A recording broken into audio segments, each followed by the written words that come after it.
My colleagues and I in Vanguard's investment strategy group are economists and not epidemiologists.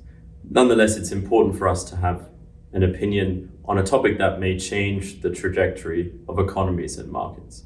First and foremost, it's important to remember that new COVID-19 strains emerge at a surprisingly high rate. So the scientific community estimates about 2 to 3 new variants emerge every month on average. And most of those you've never heard of, and that's for good reason. Over the course of the entire pandemic so far, the WHO has put 5 variants on its list of variant of concern, which is rather insignificant compared to the total number of variants we've seen. So when a new variant emerges, how do we assess it here at Vanguard? We ask ourselves sort of 3 main questions every time. The first question is this variant able to evade our infection-acquired or vaccine-acquired immunity? The second question is, does this variant cause severe disease, particularly in those immune? And so far, we've seen very limited evidence of that from any of the variants that have emerged.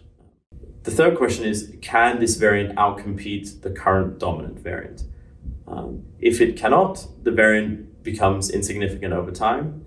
If it can, it has the potential to spread around the world and cause waves of infection. And here the evidence is more mixed so far.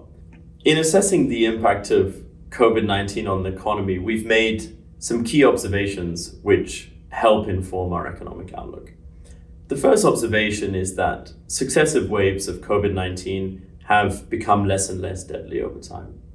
And the second observation is that consumers are increasingly willing to engage in face-to-face activities such as restaurant bookings and air travel with successive waves of COVID-19. And we think those concepts are linked.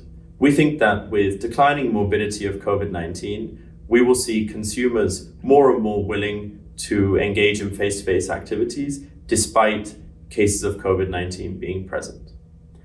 So a variant that doesn't change or alter those trends is therefore also unlikely to alter our economic outlook.